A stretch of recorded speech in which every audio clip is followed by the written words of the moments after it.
Carl, 1 p.m. on the button. I'm here on time today, baby. Here we are live, right on time. Yep, I'm doing everything on time from now on. That's my new motto now. How about your consequences? Yeah, Could that's you do what I'm those talking about. I'm doing everything. I get a sense that some people are upset that I haven't done some of my consequences yet. What gave you that sense? I don't know. I got the sense that maybe there are a few people frustrated with that. So okay. Well, we're going to be piling on you in a little bit about, but let's just start the show. What do you say? And we'll hop in onto it.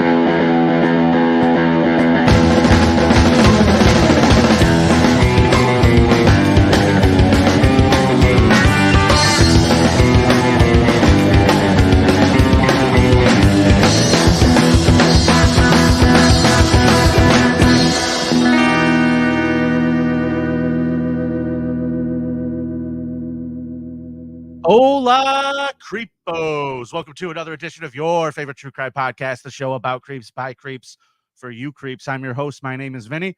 And joining me today, as always, my co-host, Hot Carl. What is happening, Vinnie Paulino? Good to see you, my friend, after a triumphant weekend with Anthony Jeselnik. Vinny, you were very funny. Anthony was hilarious. Great shows. You're just buttering up my bread because you know everybody's pissed at you right now. I'm just telling you, buddy. I've not laughed that hard at the comedy show in a long time. Oh, well, Anthony Jeselnik is one of the funniest human beings in the world, and being there watching his shows was an absolute honor and a pleasure. It's been a wild couple of months, dude. I thought about it. Like, I don't really host shows very often, and they had me do 3 big fucking weekends over 2 months. So I'm ready for Philly. I'm warmed up. Mark Norman, Big J, and Jeselnik. And now you're going to be doing stand-up for a bunch of dickheads in Philadelphia. They're going to shout me down and tell me how fat I am. Well, I'll try not to. Thanks. I'll do my best to control it. Dude, I can't wait for this weekend. It's going to be so much fun down in Philadelphia. People are writing no sound, just kidding. You got me there for 1 split second, Kinky. Kinky Loco just made my fat pig heart skip a beat. Not good. You son of a bitch. You sandbagging son of a bitch. All right.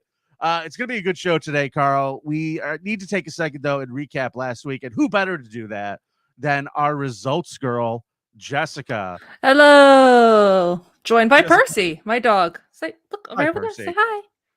Say hello. Dogs don't talk. You know how much we love. Yes, I do. All right, he wants to get down now. He hated that I did that. He's really not going to like my creep later. Okay, hi, Jess. Good. I don't like that. Good to see you, as always. Who won last week? Last week we did biggest Easter creep. Yes, that's right. My guy murdered a bunch of women. Carl's guy murdered a bunch of children. Yep. Well, it was actually it was pretty close. But Carl won 102 to 95.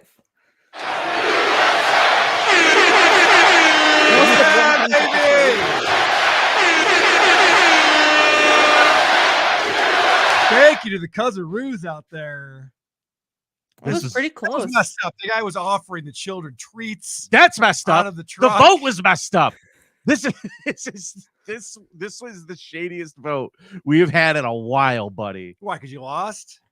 That particular week, yes, because I lost. Okay. I mean, someone in the thing said, "How is Carl winning?" Yeah, that's what I thought too. So that was Gangers. This I can't even say your name. I'm so sorry.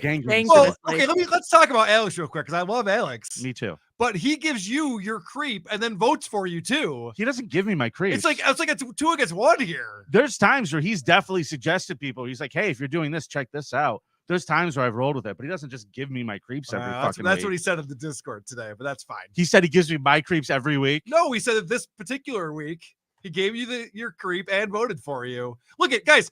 I'm sorry, but car bombings and terrorist bombings, like we went to war for a very long time over these things. I love how people are actually like, "Oh, Carl didn't even bring in someone who was a creep." They killed like 130 people.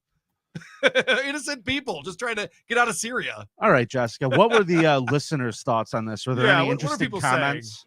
The top one comes from EMP729. I almost voted for Carl because of brevity. Yes, yeah. Thank you. I went but I just can't vote for Carl. He sucks. No, Jesus. Well, there we go. Someone else That's said one of my Carl was lazy 95. in his Fuck pick. you! Someone I'm sorry, else say said that again, Jess. Carl was lazy in his pick. You can cherry pick any terrorist attack. Cardiff didn't help this time, and you can tell. Punish Carl. Yeah, agreed. And then underneath it said the guy didn't even have a name. It's such a lazy pick. He didn't Hey, even you have a still- name. Lazy? Most of these are like against you, Carl. I know. I noticed What? that. The guy blew up people on Easter. Come on. It's not cool. It's creepy behavior. It's definitely something a creep would do. All right. What did Richard Lucas for $5? Richard Oh, Lucas I'm said, reminding us that it is Super Chat Monday. yeah, Richard Lucas said Yay. children always beat women. It's true. To the life raps and in the creep off. Did I say life raps? I meant life rafts. I suck at talking. Life raps. I'm like, what? Yeah, I got a fat tongue, just like the rest of me. Someone at What the else bottom- you got there, Jess? Why What else did- are they saying? Why did voting close early? +1 for Carl, unless he's behind the newest voting scandal. That's what I was. Well, the last. I no one. longer set up the polls anymore. Gangrenously is doing that. So it should be 6 days from the time it gets posted. I don't know what he's doing. Yeah. So, oh, it closed early. Oh, here we go. Yep, I do it. Vinny's gonna attach any look for No, anything. no. What's the score of the game right now, Vinny? Is it 4-3? It's now 4-3. You're That in the means lead. it's game point right now. If I win this week, Vinny has to spin the brand new wheel of consequences. I don't want to be the one to christen that. I want you to be. I know That'd be you do. fun. Well, I want you to do your consequences. Hey, you know what? Speaking of your consequences, Yes, let's talk about that real quick. When are you going to church? I'm going to go to church on the 30th. I can't go this Sunday because we'll be in Philly. Great. So I'm going to go the next Sunday. Now, if you There are remember, churches in I Philly. there are, but I'm flying back in Sunday morning. Now, if you remember, I brought up the fact that Sunday mornings are tough for me. That's when I edit WATP. Well, I have figured out a workaround for that. That's what I've been working on the last couple of weeks. So now I have that in place, and I will be going to church. And then as far as the drive to Gary, Indiana, Yeah. we're looking at July. July. It's going to be July. I wanted to get out to Chicago sooner. Please and be do 4th that. of July weekend. Please be 4th Oh, of that'd July be fun. weekend. That'd be Gary, fun. Indiana. That was a firework, right? That was a firecracker. All Oh, right. there's another one. Carl, I'll tell you what. I'm going to make you a deal. Yeah. I'll, you've put this off for a very long time. If we set the dates in stone and you play this marvelous game that a listener has submitted, it's called Gary. Greetings from Gary, the photo scavenger hunt. You need to complete a Oh. bingo with photos for each. You have to make a bingo with these things. Can I read to you? This came from Chris Carley. He said, "Hey, Vinny," and not Carl because he can't be bothered to do anything for the show, like check emails. I made a little something for Carl to help incentivize him to finally go visit glorious Gary, Indiana. It's a fun little game for all the sites and activities Gary has to offer. Now, let's look at some of the squares here that you're going to have to find. Active crime scene. Unsupervised toddler on the street. Now, remember, you have to get a picture of these things. That's funny. Broke person wearing $500 pair of sneakers. Broken down car in a front yard. Shoes hanging off of a power line. Okay. In loving memory of t-shirt or car decal. Yep. You have to buy a paper rose in a glass tube from a gas station. Porch day drinkers. These are just things you have to get pictures of. Yep. Used drug paraphernalia. Open business with broken Can it board be and my windows. used drug paraphernalia? Does that have to be someone else's? To be fair, I think that's fine. Okay. Boost Mobile. If you find a Boost Mobile. Okay, yep. Now, Vinny, are you finding any of this oddly racist at all? I'm just curious. No. Okay, good. The I like to Jackson. imagine that like Carl pulls to the side of the road, he sees a kid in the middle of the road, just takes a picture and drives off. Yeah. Yeah, right, exactly. Well, next day, I think it would be there's someone on the amazing. side of the road taking a picture of a kid. It'd be amazing if I could make a bingo 5 across with just one photo and all 5 of those things in it. Okay. You need to take a selfie in Gary, Indiana after midnight. Nope. Not happening. That's pretty Nope. good. Locks on things that don't normally have locks. I think that's pretty good. That's pretty good. I And like to that. add that one with bullet holes and things that don't normally have bullet holes is also acceptable. Okay, that's good. Something called a tumbleweave. Find a tumbleweave. Okay, I'm not touching that one. Pet a pit bull. Pet a pit bull? This guy's trying to get me killed. And then I really like this Why one. don't I just yell the N-word in town square there? How about I do that? Non-consensual hip hop being played in public. You would just have to get a bingo. You would just have to submit the photos, and I'll make sure you have a nice copy of this to take with you for your trip in July. Awesome. That's very clever. I like that. All right. You. You'll be playing Gary. You agree to play Gary Scavenger Hunt while you're there, Carl? And I'm sorry if I missed that email. I apologize. Okay. I try to keep up on those things. Thank you, Turbo Neil Breen. Vinny laying down the creep off law. Go get him. That's right. Thank you for the $2, Neil. And by the way, we're all good. Nobody's mad at you, buddy. I love you. Jess, thanks for showing up. I think it's time to get to a competition. We'll see you again next week. As always, Jess, where can people follow you on the social media? Just daydreaming, all one word, JESS, and then the word daydreaming. Because I have ADHD. And can somebody please do me a favor and make a Results Girl jingle?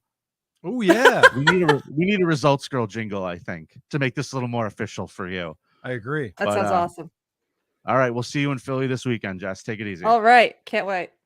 Later, Percy. Later. All right, Carl. This week, in honor of our trip to Philadelphia, we are doing Biggest Creep from the City of Brotherly Love. That's correct. So you want to ring the bell and get after it? That was the Liberty Bell that I just rang. All right. I am bringing to you. I'm cracking up. I know. Pretty good stuff. Some good jokes. Well, this is the true crime category, not comedy, right? Thank Christ. Thank God for that. I want to present to you Anton Probst. Now, Anton is a German immigrant, and he was looking for work. So he took up work as a farmhand for the Deering family in South Philadelphia in the 1860s. 1860s That's we're going correct. to? You usually get mad at me when we go back and do stories like this. I know, but this is a fun one, Vinny. Not as fun as mine. All right. So he worked there for a while, and they paid him $15 a month and gave him room and board. But then they wanted him to work in the rain, so he quit. Eventually, though, he wasn't able to find other work, so he came back. In February of 1866, he was given his job again, but this time they gave him a pay cut down to only $10 a month.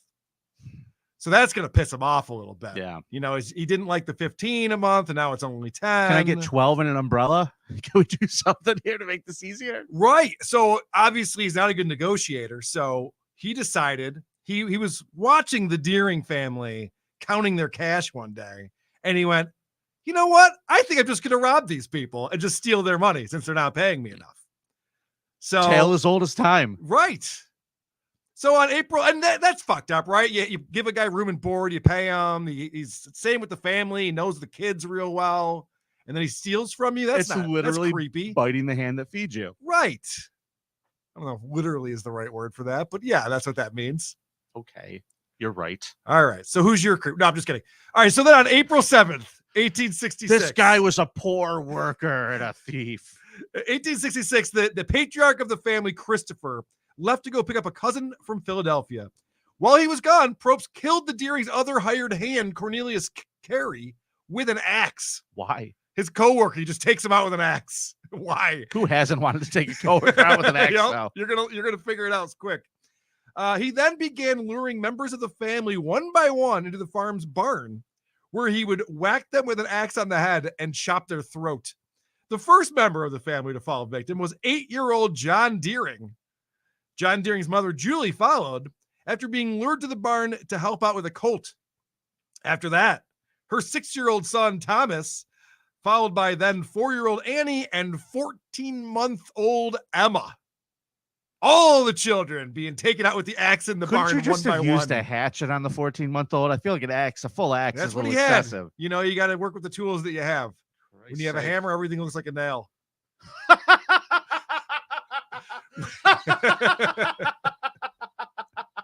So the father's gone. It's a little fucked up. So the father's name gone, of the episode. And he comes back with the cousin, right? So then he comes back and he says, hey, I need you in the barn. You got to take a look at this thing for me over here. Oh, okay. What's that? Boom. Taken out. Then the cousin, Elizabeth Dolan, she's killed the exact same way. All of these family members chopped up with an axe. After the killings, Probst set about looking for the money he believed the Deerings to have. He found less than $20 and then fled. Oh no. I mean, Valerie, like a good thing for murdering an entire family. What's this? What was that audacity side? Oh, it just shut down all of a sudden on me, so I'm restarting it because I was trying to do a backup recording. Thanks for ruining the flow of the show. Yeah, I thought that was up on the screen for everyone to see. No, that was just all right. I'll keep this moving then. Here we go. So they eventually found Anton Probst. They caught him. They charged him with 8 counts of first-degree murder. The jury found him guilty of all counts, and Probst was sentenced to death. Before he was hanged on June 8th, 1866, he confessed to all of the murders. Justice used to happen a lot quicker back then. You notice that? This stuff happened in April, and by June, they're hanging him. It's nice how that works. Oh, God. In The City of Brotherly Mayhem, author Ron Avery quotes testimony given by Anton Probst to illustrate Probst's psychopathic demeanor. After killing the first boy, I did not care if 100 were there. If 100 had gone there, I would have killed them all without caring. I do not know why I felt that way. I had no feeling against the family, only wanted the money. They always treated me well. This is the guy who just murdered 8 members of the family. Yeah, they were always pretty cool people. They were good people, but man, they had like almost $20. So what are you gonna do? They had $20. I had no bucks. Right. That's how that works. So this is the interesting part because we're going back to 1866. The body of this demon spawn killer had to be cut up, examined, and discerned. What Frankenstein monster had nature or God created? Physicians wanted to know. Budding criminologists wanted to know. The public wanted to know. What would the autopsy reveal? So after his execution, the doctors had a field day with his cadaver, putting it through all kinds of tests, including one to test the theory that the retina of the eye of a dying person retains the last image seen. Okay. This is only 150 years ago. People thought that was true. There was going to be a photo in somebody's eyeball. What did they do? Did they chop the guy's eye out to figure this out? Yes. And in fact, this became somewhat of a sideshow because this was such a big story at the time. And so his head and right arm later appeared in a New York Museum of Anatomy and Science. And other parts of his body actually made the rounds around the Philadelphia area and Pennsylvania, and people would come from far and wide to see this guy's body parts on display. So that's my creep of Philadelphia, the German immigrant Anton Probst. Okay. What do you got for us today, Vinny? Hey, and by the way, did you notice I didn't play any clips of another person's podcast doing my job for me? And I almost sourced 2 articles, but I didn't actually source them. Okay. Carl. Yes. My creep today is definitely a Philly original. This guy is the Philadelphia extra special here, okay? He also happened to be unreachably insane.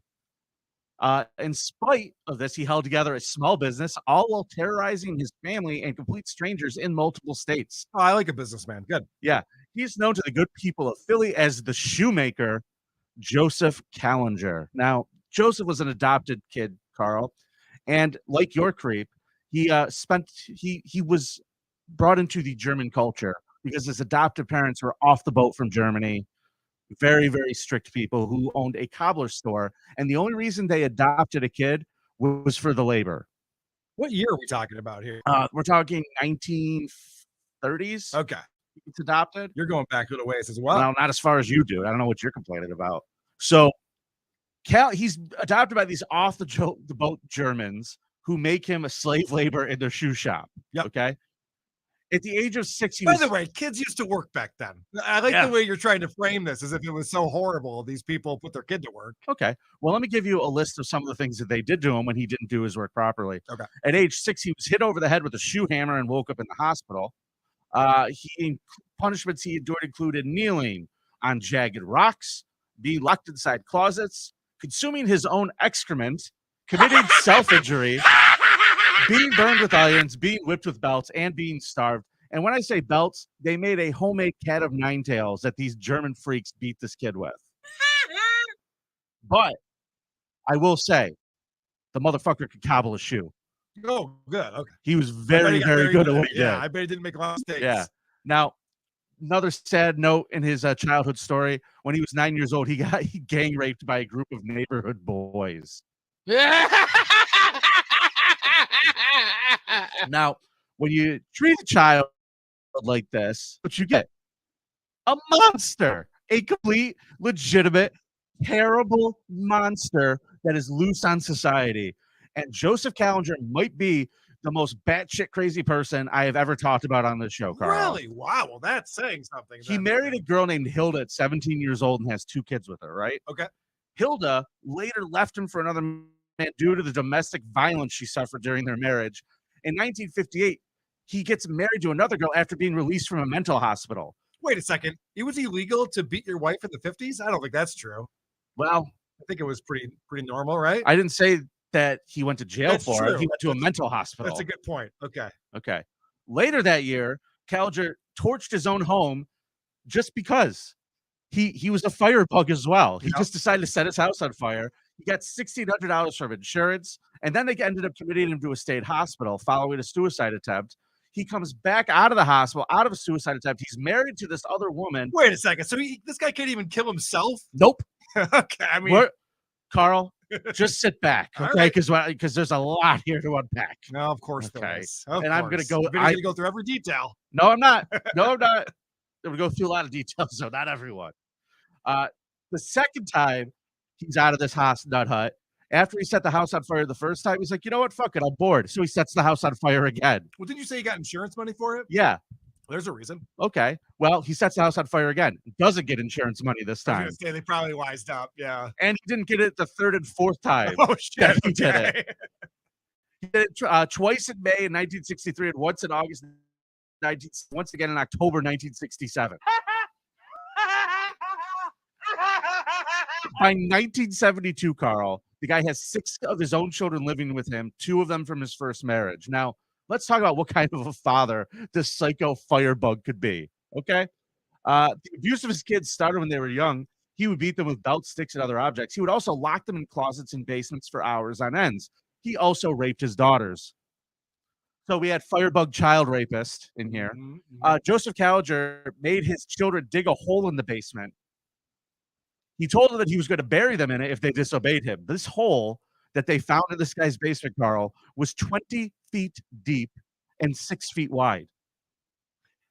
Wow. That sounds like a spacious place to hang out for a little while. The kids were forced to dig it in the winter, and they were not allowed to wear coats while they did it. They Was- were also not allowed to stop digging, even when they were tired or cold. Was there a rancor down there too? No, Oh, okay. no, just their awful father. We're going to get more into the hole a little bit later. But whenever they were in trouble, they would get thrown down into this hole.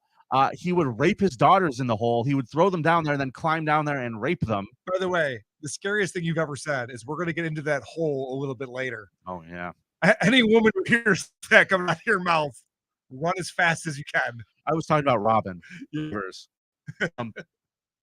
So they dug the hole in the basement. On January 1973, his daughter ran away. And when he found her, his older daughter, Mary Jo, he brought her back home, threw her in the pit, and came down there and used a torch and a piece of metal to brand her inner thigh. Okay.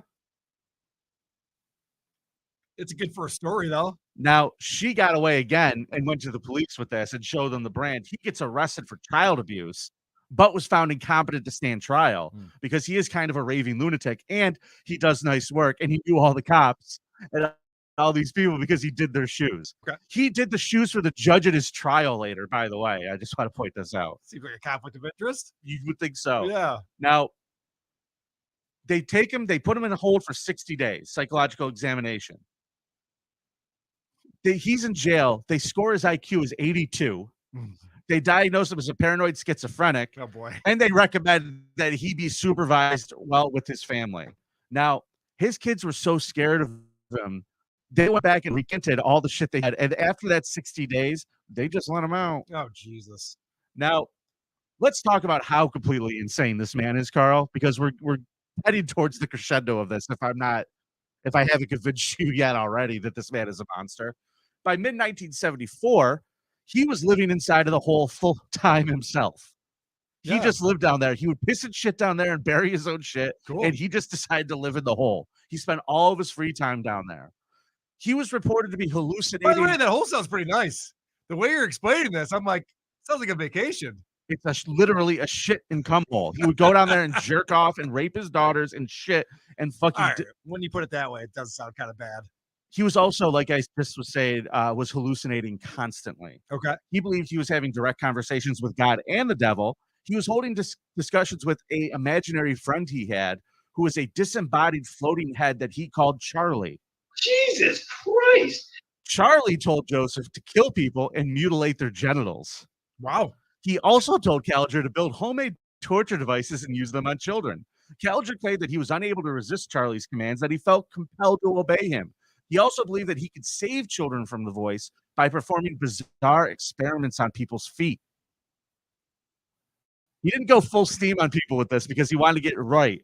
So what he believed was that he could control the minds of the world through inserts in people's shoes that he can make. If they were tilted to the right angle to create perfect harmony with the brain, he would be able to basically be God on earth. That makes sense. So sounds right. Sure. So in order to get these inserts right and to really understand the feet, because he's got the shoes down, he needs to understand the feet. He didn't use human feet. He decided to use hamsters instead. Okay. Now, Caliger would buy hamsters from pet stores, bring them home. He would then tie up their little legs and cut off their limbs. He would then sew the limbs back on, but in different places.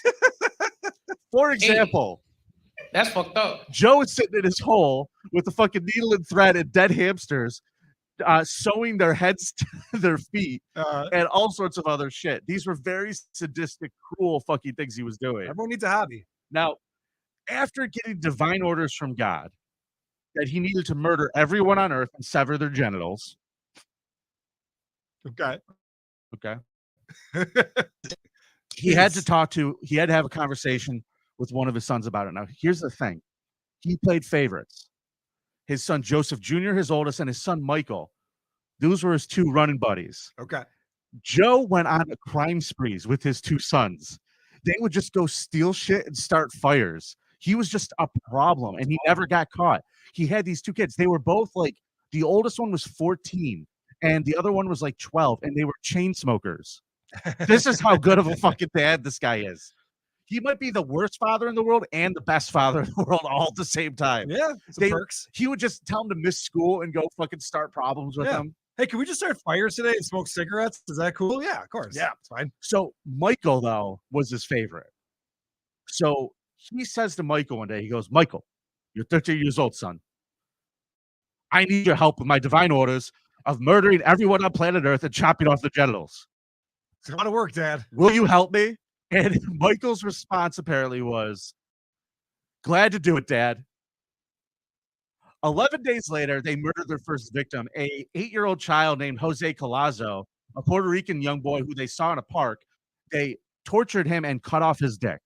So and then Joseph forgot he did it. If you're set out to kill every person in the world, the torture part, I feel like you need to skip. It's just time consuming.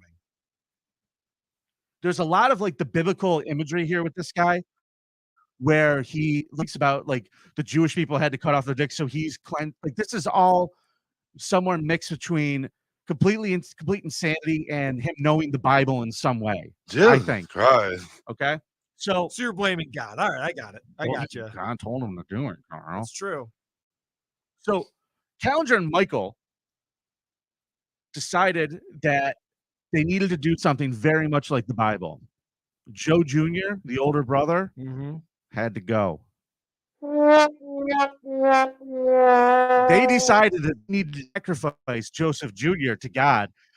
This guy was having visions of him throwing his son off of a cliff for God. Yeah. So guess what he decided to do?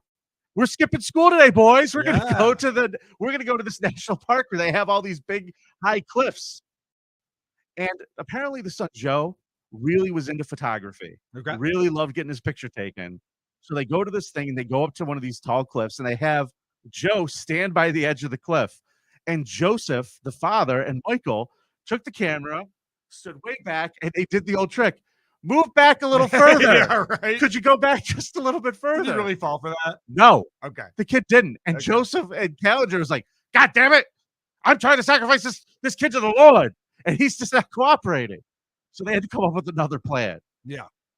The next week, they found this old tractor trailer, like the back part of it, the actual trailer. Yep. That was abandoned. They filled it with gasoline and a bunch of flammable shit, Okay. knowing that Joey was a chain smoker. They got him down there on their "we're gonna go burn shit and start problems today" type thing. They say, "Hey, Joe, why don't you go and see what's inside of that tractor trailer?" So he goes inside of the thing and they lock the door behind him, knowing that this kid is a fucking chain smoker and eventually will light up a cigarette and set himself on fire, and the deed will be done. Right. Well, the problem was this fucking guy couldn't reach the lock. So the kid does this. The thing catches on fire and they left, but he didn't latch it properly. So the kid was able to get out. They go home thinking, we did it. And then he's like a dog that they left out in the fucking woods that just made it back to the front step of the house. Hey guys, you forgot to bring me back with you. Hey guys. This was a close one, Pop. Yeah. You'll never guess what my day was like. Yeah. So eventually, a couple of days later, they decide, okay, we got a plan. They say, Joe, you know how you like to get your picture taken?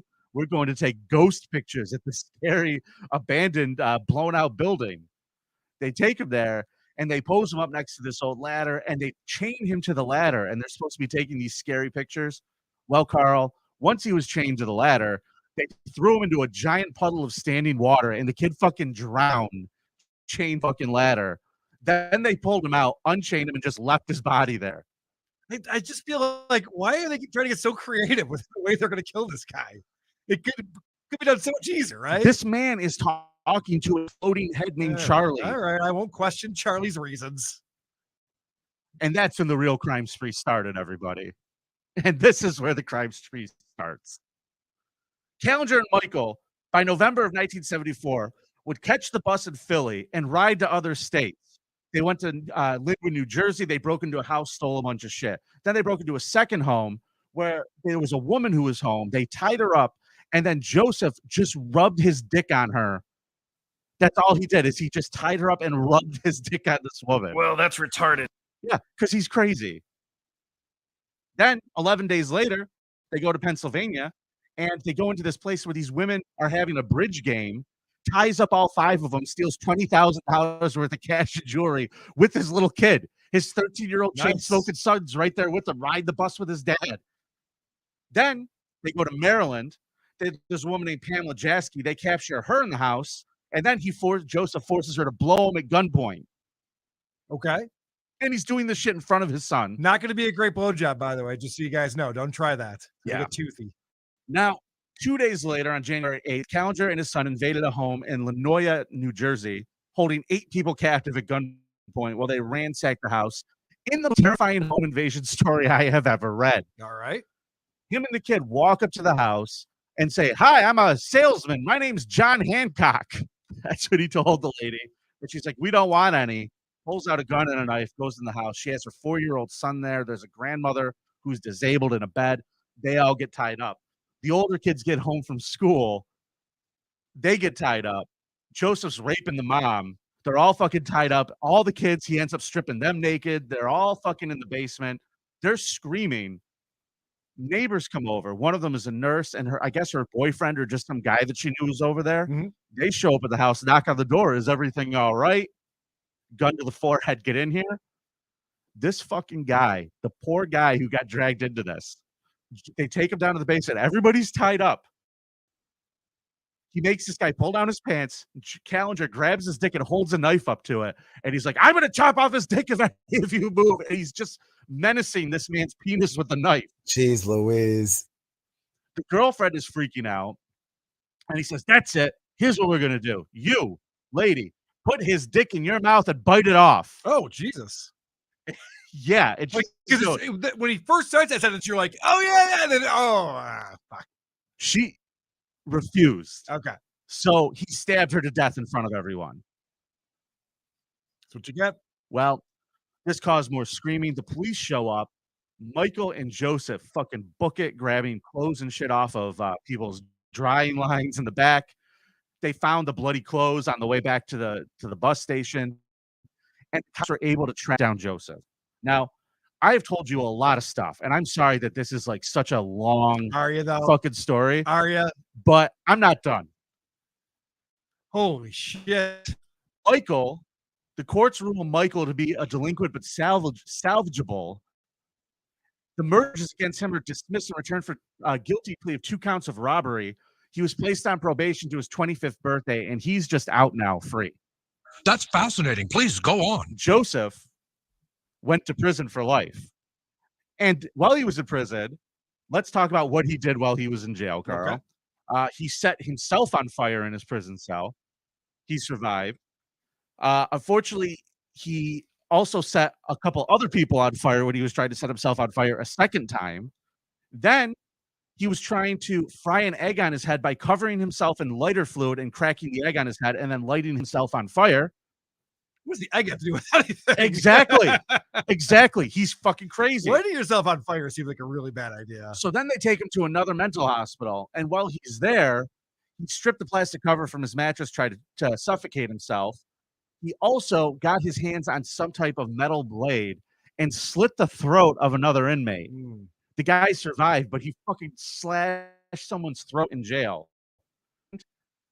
He was criminally insane for the rest of his life until he died in 1990s, choking on his own vomit. Yeah. That's where a lot of heroes die. So, ladies and gentlemen, I know this all sounds completely insane and made up, but this is a real dude from Philadelphia.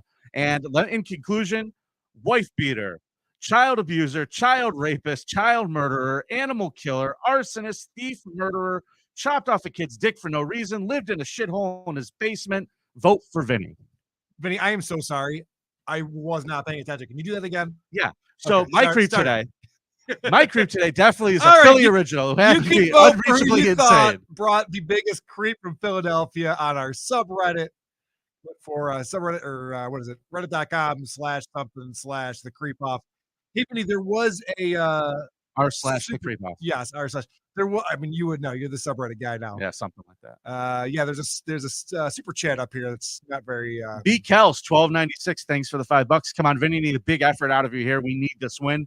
Carl is the worst. If you think that this guy who murdered a couple of people in a barn is worse than this man who terrorized families, He took out raped his 8 own people, children, including a 1-year-old. yeah. How many Oh. hamsters? How many hamsters? Less than $20. Well, that was a lot of money back then. How many hamsters? Wasn't a lot of money. How many hamsters?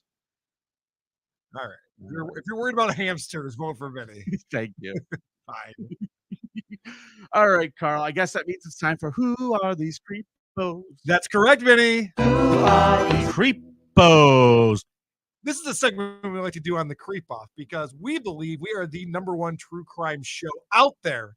And there are so many true crime shows. Yeah. How can we make a claim like that? Well, the numbers don't bear it out, but here we are doing it anyway. Yes. How can we possibly make a claim that we're the best true crime show when there's so many out there? I'll tell you how. By showing every other true crime show one at a time and explaining why they suck and we're the best. As we do this in a very petty segment called Who Are These Creepos? Today's Who Are These Creepos submission came in from Mr. X86 in the Discord.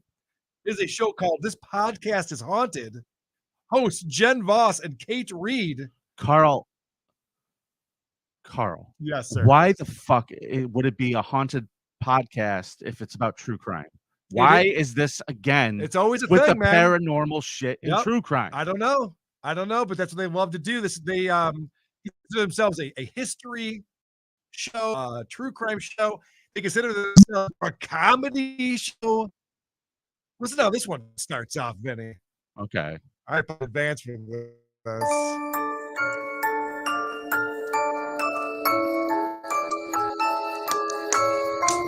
Welcome, spooks and spirits, ghouls and ghosts. Take a seat around the campfire. But beware, this podcast is haunted. Why would you warn those things about something being haunted? They're the ones who are haunting things. Carl, wave your hand in front of your camera. You got to fix the settings on this. Dude, I have a brand new computer coming here in 3 days. Oh, is that what it is? I don't understand why it freezes up. It's because my video card is giving me a lot of shit. I see. Do we have to break the show up to do this every fucking time? I suppose. I don't understand why your video card would be looking for motion detection. It's not motion detection. That's not what it is. It's just the thing is freezing up. Thanks a lot, BCals 1296. Vinny, you're brilliant. This is all brilliant. I'm gonna fucking hang myself today. I was in a good mood. Now I'm back in a bad mood. All right. Well, let's see here. Let's get off to a fast start with this show. This show sucks. And these two women. What's new with you? Hey, welcome to our show. We feel like we always just ramble. But no, I think we should get professional about this. Tried to class it up, Jen. Yeah. Good evening, and this is podcast. Thank you for welcome to the 748 news. Tonight we are talking I'm about your host, Walter Cronkite. All right, so that actually, Crockett, I want to point Was that there out. actually a chicken in that room too, making those noises? Do you see what I mean? I mean, the comedy category, obviously, these two women are hilarious. I'm Walter Cronkite. They are a Are couple they of hysterical? cards. Oh, gosh, this is really good stuff. I love it how they start off a podcast. There's two people here, and they have nothing to say to each other. This is all garbage. Okay. This is all garbage. We never have anything to say. We should just never. start talking. Yeah, you should just start talking. Like, do whatever you're going to do. Or maybe not. Or don't talk. talk at all. That'd be great, too. That's an idea. All options. All options on the table, ladies, please. Well, then they debate which of the two of them is uglier. Vinny, I will say something about this show. It's a real Sophie's choice. Dude, there is no self-esteem going on this show whatsoever. You just heard them going, oh, God, we suck at this. There's nothing to even talk about. We don't know what we're doing. And then it gets into this sad sack discussion. I already look 89. Like, the coma really aged me, like a scary amount. I have a wrinkle up here now. Oh, a single wrinkle? Well, Can you maybe it's on this imagine? side, but it's like really deep. Do you see it? Mine are deeper. No, definitely not. This is chunk is missing face. It might be over here. I don't look in a mirror because it freaks me out. Okay. I can't even see what you're talking about. All right, well, good. But it's a very noticeable wrinkle, and I feel like, especially with all the hair loss I've had, you can like see my scalp a lot more than you should be able to for a Yeah. 34-year-old. All right, so let me explain what's going on here. You know, she said the coma has really aged me. She's 34 years old. She's morbidly obese. Look for the morbidly obese, blonde, bald, wrinkly lady. Yes. She won't even look in a mirror. She's so hideous and disgusting. She can't even look at herself. And oh, God. I guess she had a stroke. That's why she was in a coma. And things aren't going real well for her. Listen to this, buddy. This is just someone who is profoundly ugly. Ooh, I accidentally turned on the front-facing camera. Mm-hmm. Woof. And I was like, nope. She literally cannot look at herself. By mistake, she turned on her webcam and went, ah! What the fuck? I'm not gonna lie. I appreciate this type of self reflection and knowledge. Dude, it's brutal. So after Oh, that, you saw a picture then? oh yeah, I looked it up. Okay. After that, I'm listening to the show. They're talking about how difficult it is to live in Grand Rapids, Michigan, because people set off fireworks every night, according to the one woman. She goes, yeah, I mean, I live right in the city of Grand Rapids. I can't sleep in the summertime because people are just shooting off fireworks nonstop. So, all right, too much banter. It's time to transition into the story. We need to get to it. You want to just like do podcast stuff now? Like, Let's I don't just- have any more banter. Okay. Yeah. I'm sorry that you're afraid of fireworks. That must be hard.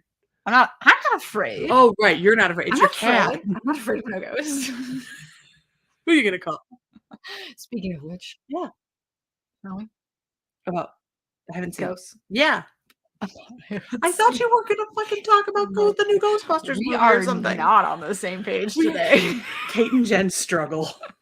We got to stop doing those knowing, like, okay, you fill in the rest of the sentence Right. because we're not doing that. I super thought we had each other. No. I thought you wanted to talk about We're ghosts. at each other's. Yes. There's been no laughs. That was really hard to listen to, Carl. These two have no chemistry, and this has been going on for years. This show. This is not something where it's like this is their pilot test episode or something like that. We just thought we'd start this. This monster and I thought we'd start a podcast. So this was an interesting thing that the one woman, because they consider themselves both very well educated, They say they do a ton of research for these shows. I thought this was odd. I just learned how Alaska, then freaking big Alaska is.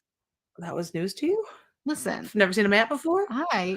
maps famously inaccurate That's in also true. regards to scale and Yes, size. also true. So yeah, no, I didn't know that, and I do often look at maps because Alaska is always made to look smaller than it is. So is Africa. Africa is huge. What? She didn't know that Alaska was big because maps are famously inaccurate. Okay, so maybe it's off a little bit, but What does she have? One of the ones with the sea monsters on it? Yeah, right. Stupid what idiot. is she talking about there? Did you know that Alaska is a really big landmass? Yeah. Yeah. Everyone does. How do you not know that? Pretty big. Jesus Christ. So that leads into talk about Sarah Palin, who you might remember was the governor of Alaska. Well, now we're getting to true crime. Okay. I see what you did. I see what you did there. So this turns into exposing how bad they are at math. Now we know they're both women, so maybe you assume that anyway, but this is pretty bad right here. Where Okay. there was a land bridge between what is now Russia and what is now Alaska. My house, yes. I can see Russia from my house. People. I'm so glad. That election was 2008. Yeah, it was like So long ago. right, like people born back then like drink now and probably have children. No. How old are people from 2008 now? I do tell jokes. Some High better school, than others. college. Oh yeah, for sure. I do. She goes, people born in 2008 can drink now. And the other woman goes, I don't think that's true. And then they go, well, how old would they be? That would be correct. They stop for 3 or 4 beats. And then they say, well, they could definitely be in college. Vinny, do you know how old you would be if you were born in 2008? 15. You'd be 15 years old. You would Correct. not be in college I'd probably still be drinking though. at 15. Yeah, Um, possibly drinking. I'm going to address this real quick. Yes, the stream is coming in choppy. This computer is hardwired into the internet, and it is showing my connection is unstable, and I'm not sure why. Folks. I don't fucking tell you. Sorry about it. New computer's coming. This studio has been nothing but a problem for the entire 3 years we've been doing this show. Yep. Hey, real quick, why don't we talk about Brian Johnson giving us a $5 Oh super chat. yeah. Hey, Brian, thank you so much, buddy. Appreciate the support. Brian says, I'm driving to Rochester next winter to make sure you fulfill your consequence. Tell him Steve Day creep off crossover. Let's do it. 100%. I'll Wait, go down. is that Brian's consequence? No, I have to go jumping. Like I was thinking No, about I'm going. saying doing a crossover with us with this wildly popular show. I feel like that's cruel and unusual. I think it's a very kind gesture of sympathy. Yeah, actually, Brian, if you could please come to that and film it because I'm not good at that apparently. Fuck, so. I was thinking about driving down to Jersey to go do theirs. Oh, that'd be fun too. Yeah, I might do that. Who All knows? right. Whatever gets me away from you. All right. Well, so we've already shown that these men are dumb. They don't know that Alaska's big. What 23 minus 8 is. So what else do they not know? So the kelp highway theory was that you could catch birds, eat clams, eat kale, or not kale. What is kale? Seaweed. We got there. Listen, I recently had a stroke. Kale of the sea. Stuff I don't want to eat. Vinny, I am not looking forward to when you have your stroke if it makes you this dumb, because you're already not working with a full deck as it is. Really? You don't think I'm very smart? I'm sorry, let me to take this on you. This really annoyed me today as I was pulling these clips. Now, one more clip I have from the show, and have you ever confused kale and seaweed before? I'm sorry, I didn't I've wanna... never tried to eat either, Okay. so no. Last clip I have on here. I mentioned this is a comedy show, and every good podcast has some great sight gags in them. And then they started adding what's called rotators. This is me rotating. So what you guys can't see is Jen just swirled her arms in the air like she just don't care. like I'm the little inflatable guy outside of a car dealership. Yeah. They ran in a circle. But actually you're wrong. All right, so anyway, I this hate podcast you. is haunted. I hate that podcast. Jen Voss and Kate Reed. Do they have any listeners? Do we know if people are listening to the show? They had like over 200 ratings on Apple, so I don't know. I think every true crime show finds some type of audience.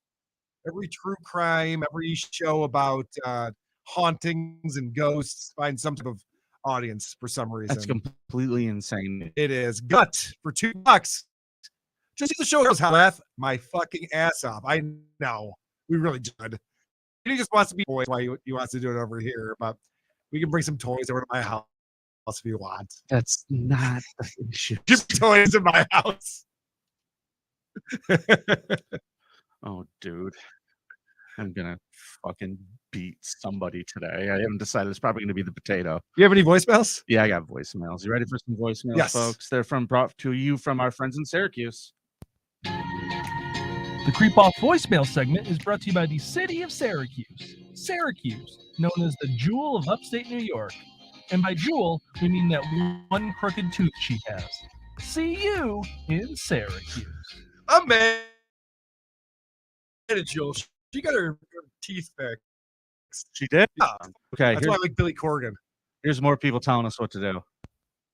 Vinnie, Karl, upload all the bumpers for WATS, the Creep Off, WATP, all the little jingles, the little jams. I want to listen to them. Okay. Is that all? Okay.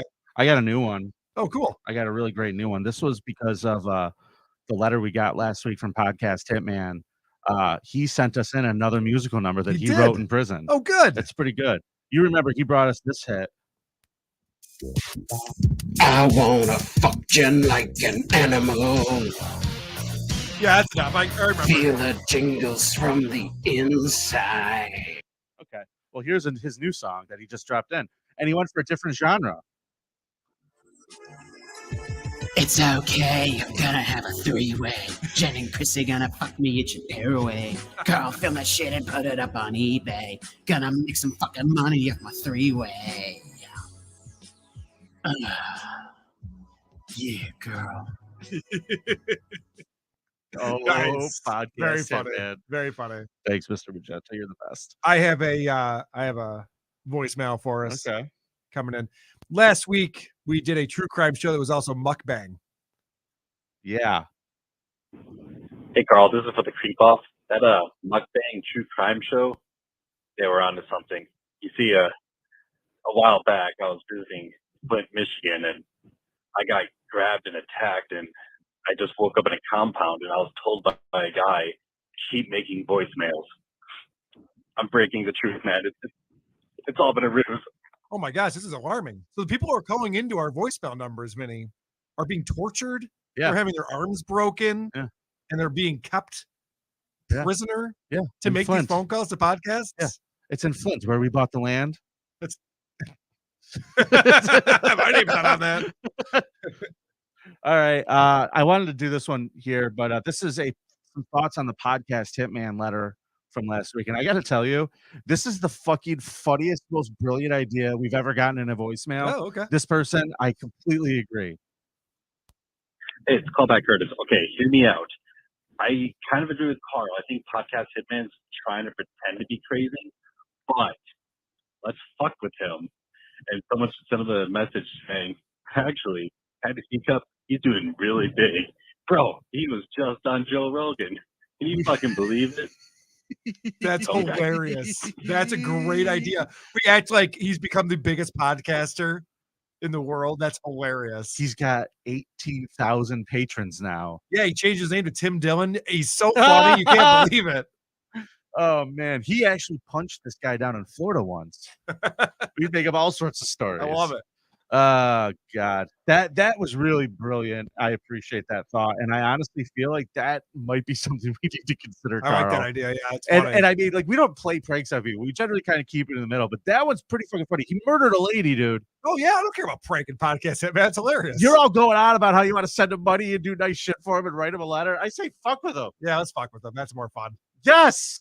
All right. We need to write this letter. Okay. Let's start working on it. I like it. All right. And we'll take suggestions if anybody has any. Here's another one. So I was just listening to the most recent episode of the Creep Off, and you guys give an update on the baby shark torturers. And honestly, in my opinion, I think that's probably one of like the least crimes you guys talked about on this show. Like, fuck, if I was in prison and I was getting punished, I mean, I'd rather listen to a song than have to go into the bathroom and drop the soap damn, these people really complaining about having to listen to a nice catchy tune. I mean, at least you didn't play like "Call Me Maybe" or something. You know, It's could have true. been a lot worse. But Good point. That is true. It could have been a worse song. I mean, I torture people with that song all the time, so I didn't think it was that bad of a crime Yeah. either. Carl actually does rape people in bathrooms to that song. All right, allegedly. There's no proof of that. Fair enough. Fair enough. Shit. And here's one for Jessica. Jessica, sorry for playing this in advance. Hey, Jessica. I hear the new results, girl. I'd like to show you some of my results, if you know what I mean.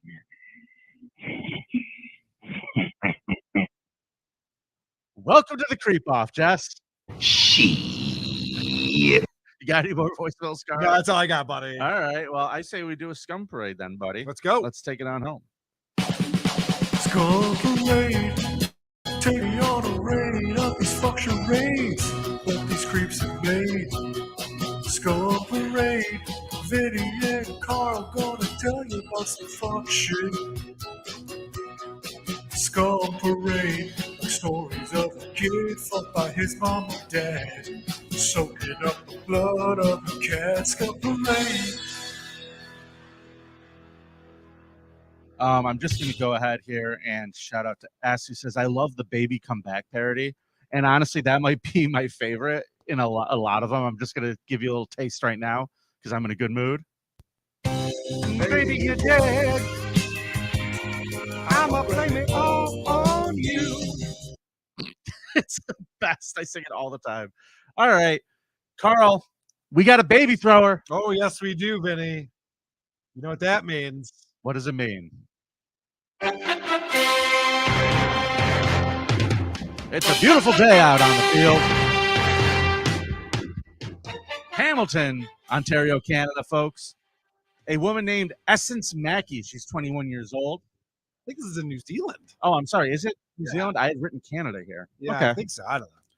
Now, By the way, this is the worst. I mean, it's a fun story, but there's almost no information in this article about what actually happened. That's why I liked this story, because I figured it would leave you and me free to speculate. Okay, cool. Sounds good.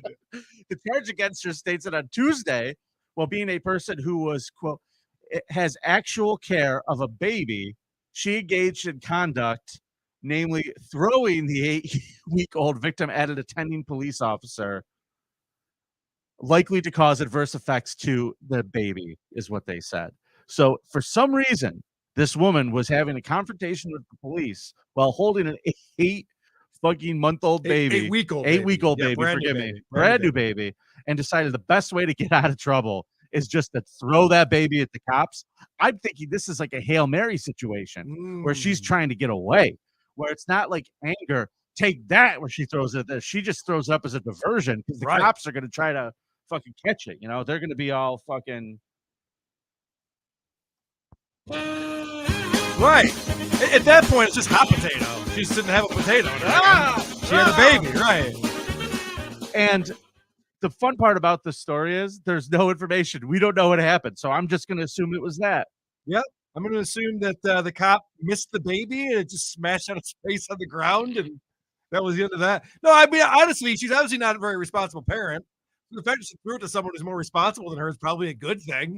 If I were her attorney, I'd probably be arguing that. I'm like, oh, hey, I don't think that baby should be around her mom, so it's a good thing that she threw her. Excuse me, Miss Mackey. Is it true or is it not true that you yelled heads up before you threw the baby? Right. I think that would go a long way. Or 4 or something. Hey, catch. Freaking ridiculous. Don't throw babies, people. It never ends well. This woman's facing 10 years in jail for tossing a baby. Seems light. Yeah, well, it was only 8 weeks old. That's true. The older, more seasoned ones, you get more consequences for. I meant lightweight. Anyway, It doesn't matter. Oh, okay. These things don't matter. Well, Carl, let's go down to Florida, shall we? Okay. A Florida man was arrested Sunday night after a fishing trip went terribly wrong. Now, according to the arrest affidavit in Port St. Lucie, officers responded to a domestic disturbance call around 10:30 p.m.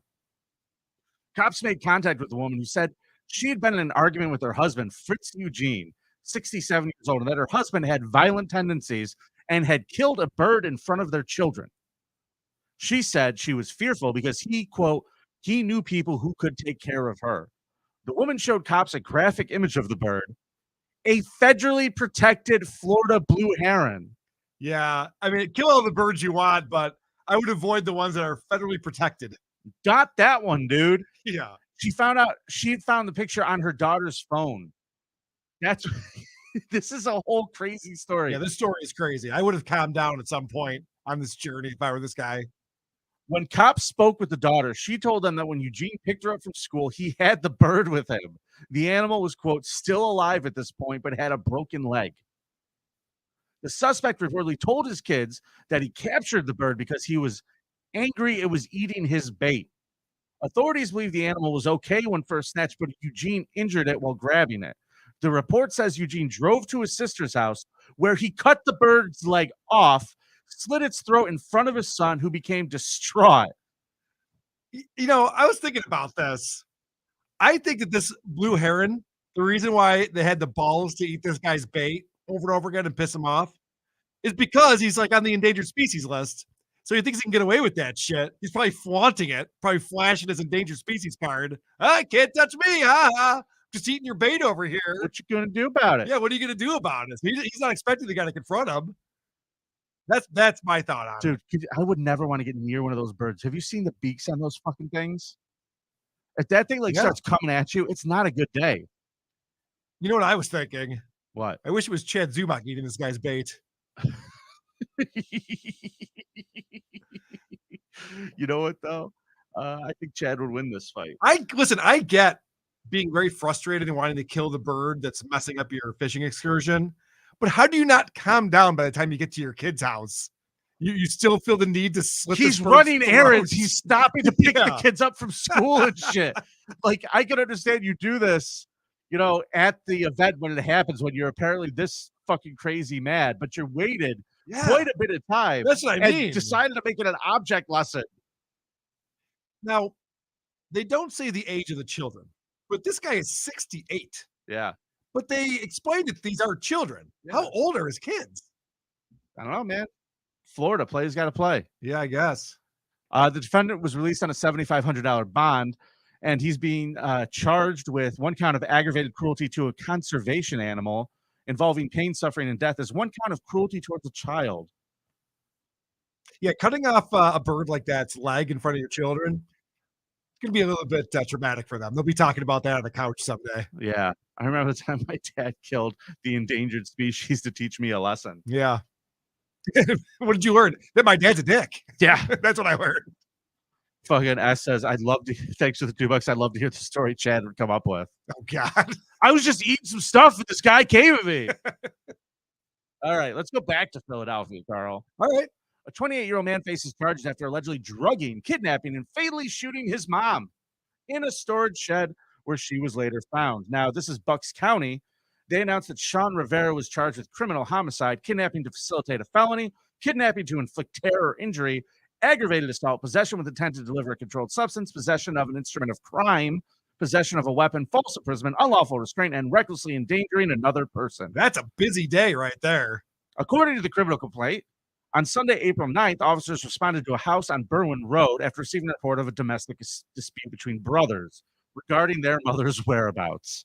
Have you seen Mom? No. I mean, that's how this starts. The guy basically said, look it, Mom's dead. All right, it's over. Move on. Don't even look for her. She's gone. It's fine. That's right. Sean Rivera says to his brother when asked for her, he goes, she she got sick and died. I don't know what to tell you. What are you She's gonna dead. do? This is literally the Are we conversation. still talking about Mom over here? Jesus, get over it. It's Sunday dinner. You want to eat or not? Yeah. Now, the brother reportedly searched for their mother, Carol Clark, in the home, but couldn't find her. When he asked Rivera for more details, Rivera allegedly said their mother had suffered a heart attack and she was at the hospital. Yeah. Well, you just told me she was dead. According to the police, the brother told authorities he asked local hospitals about their mother, but none of the hospitals in the area had a record of her being there. He then asked Rivera again where the mother was, and he reported that he just said Frankfurt. He's just setting him off on wild goose chases. Yeah. And so he left the home to search the hospitals. When he came back, Rivera was gone. So they called the police. So He said she's in Frankfurt, and then he got out of town because he knew his brother wasn't going to stop looking. Rivera, who lived with the mother, returned home in a car registered in her name. When police spoke with Rivera, he said he brought his mother takeout the night before. The next day, April 9th, Rivera reportedly said his mother was not in her bedroom. Oh, so Arby's killed her. Okay, that makes sense. Well, what about this whole thing with her being in the hospital and the heart attack? Huh? Yeah, he did not think this through. And Not at also, all. this, I mean, go ahead and go through it, but this is a crazy way to kill someone. Yeah, and the sad thing was, it was like her birthday was the day before. Oh, I don't care about that. The son called her, the good son here, called her to say happy birthday. She didn't text back, thought it was very unlike her, said she had various medical conditions, so he was concerned. Now, police executed a search warrant in the home and located 2 firearms in the upstairs bedroom drawer with receipts made out to Rivera. Now, they also found a Home Depot receipt for 2 padlocks. Upon further investigation, detectives concluded Rivera allegedly drugged his mother with iced tea with fentanyl. Yep. Placed her in her wheelchair, took her out to a building previously known as the Frankfurt Friends in Philadelphia. There, he reportedly used bolt cutters to open a storage shed on the property, wheeled his mother inside, and fatally shot her.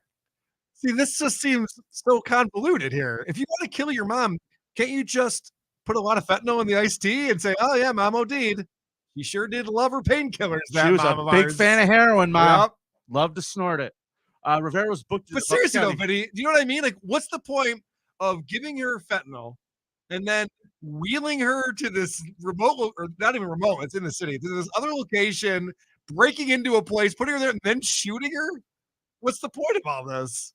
Did you understand that? The point was to make sure she was dead. Okay. Well, But, Carl, that worked. Here's what happens, and I think you know this as well as I do. These people, once they're in the moment, all logic is gone. That's true. Because, like, once you do the deed or you're planning to do this deed, all this stuff, like, there's so many variables that none of them ever take into They got a crime consideration. boner, and they're just thinking with their crime boner. Yeah. Right. The crime boner might be the name of this episode.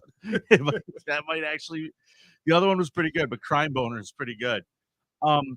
They get lost, and just like they said in Jurassic Park, you thought that you could, but you didn't stop to think if you should. They just go for it. Thought you were making fun of me because I didn't understand a joke from that Hey Riddle show, and it was a Jurassic Park reference, Wow. and everyone was ragging on me for not knowing. If I was going to yell at you about anything on that show, I'd yell at you about how you said the only reason you keep me around is because you need to have a fat friend. Yes, correct. Well, if it makes you feel any better, I keep you around to be my ugly friend. So, Yep. All right, good. All right. Last story of the day, Carl. You ready? A 38-year-old woman was arrested on suspicion of first-degree murder for allegedly attacking a woman at a homeless shelter with an axe. Okay, now I want to point something out about this story. Vinny. Please. I found it extremely confusing. I had to read through it a few times to understand what was going on. Yes. And what I'm excited about here is you're going to have to attempt to pronounce this woman's name. And that's what I'm excited about. Zaina Astra Zakira Mavish Jama. Okay, I'll give it to you. Close enough. That is a fucking mouthful, isn't it? Yeah. And you would know what a mouthful is like because you eat so much. It's like you never eaten anything, Carl? You never eaten food before, Carl? I do. I like food. With the low-hanging fruit jokes? Yeah. I avoid low-hanging fruit and vegetables in general. I noticed. Fucking asshole. Charging documents show that police charged this woman with first-degree murder. The victim was identified as Leah Rosen Pritchard, and she died in the Groundworks Collaborative kitchen at approximately 9:30 a.m. She sustained significant injuries to her face, neck, and torso.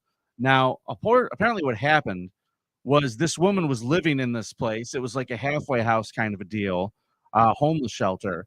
And she was having some beef with this woman who was a volunteer who had worked there. Yeah, it's like a social work. Yeah, and she just didn't like her.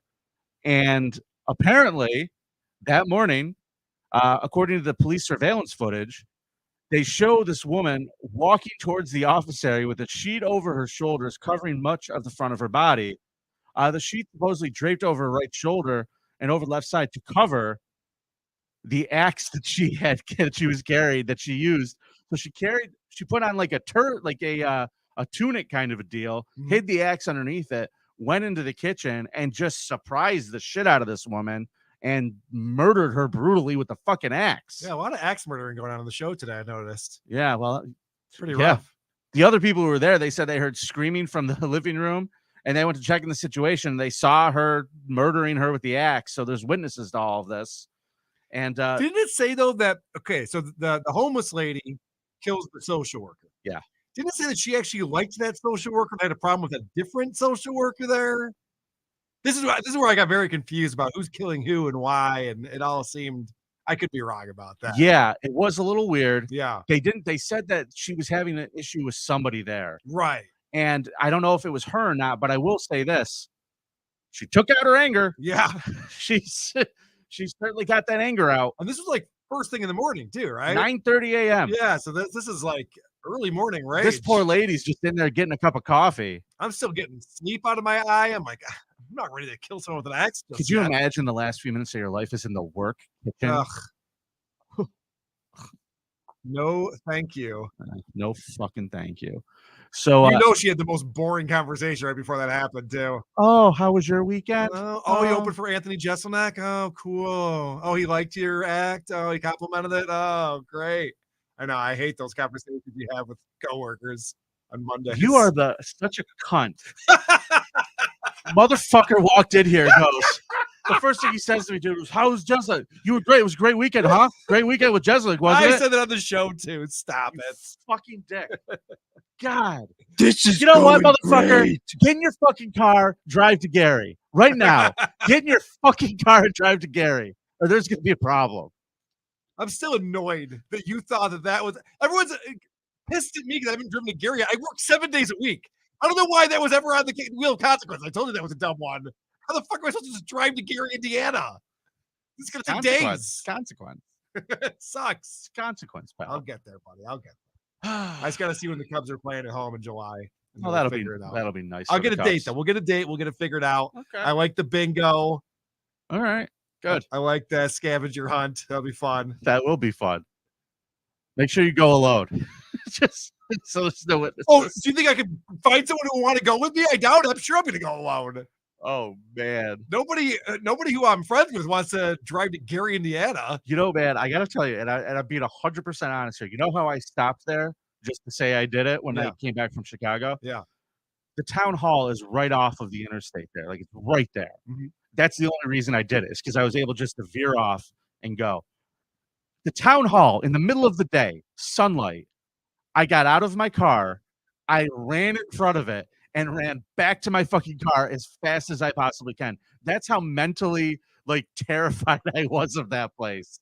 So the thought of going to doing bingo all day doesn't seem great, and that will make me feel a lot better for the delay. I've told this story before, but when I worked at E-Bombs World, we all went to Atlantic City for a boxing match, and I drove there. So you drive through Philadelphia, and then you get into Camden, New Jersey. Okay.